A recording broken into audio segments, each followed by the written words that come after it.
నా పేరు పుట్టి మోహన్ రావు అండి. మరి అయితే తుళ్ళూరుకి మా ఊరికి అంతా 4 కిలోమీటర్లే. వాళ్ళు రాజధాని ఇక్కడ వచ్చింది. మన చంద్రబాబు బాగా వర్క్ చేసే తెలివి కల్లోడు, బాగా చేస్తాడులే అని నమ్మి పొలం ఇచ్చారు. కానీ ఇప్పటికి 11 సంవత్సరాలు వాళ్ళకి ఎవరు ప్లాట్ ఎక్కడుందో తెలియదు. బ్యాంకులో పెట్టుకోవడానికి వీలు లేదు. కొంతమంది దొంగలేమో నోరు లేనివాడి ప్లాట్లో 2 గజాల లోతు మట్టి తెల్లారిపాడి పోతుంది. అది చూపించిన వాళ్ళ ప్లాట్లలో మట్టి పోతుంది. ఆడికి పోతే ఎవడు కనపడ్డు. అసలు మరి ఈ మట్టి ఎట్ట లేచిపోతుంది, ఇదంతా ఏంది అనేది వాడు కుయ్యమర్రు అంటున్నాడు. సరే, వాళ్ళ బాధలు మాకు తెలుస్తున్నాయి. మేము కూడా ఇప్పుడు ఎందుకు భయపడుతున్నాం అంటేనండి, అవతల వాళ్ళకి పైకి ఇంకోటి, నోరుండోడికేమో తూర్పు ఫేసింగు, నోరు లేనివాడికేమో పరమట ఫేసింగు.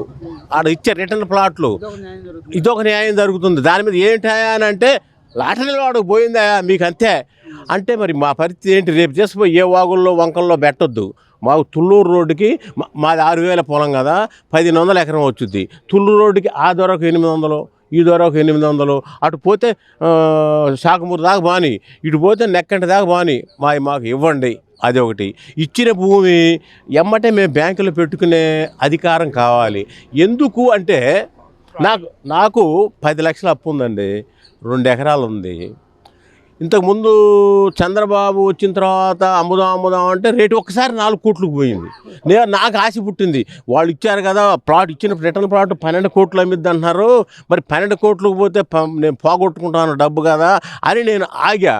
తర్వాత జగన్ వచ్చాడు, 2 లక్షలు అయింది. ఇంక జగన్ వచ్చాడు, 2 లక్షలు అయింది, 2 కోట్లు అయింది.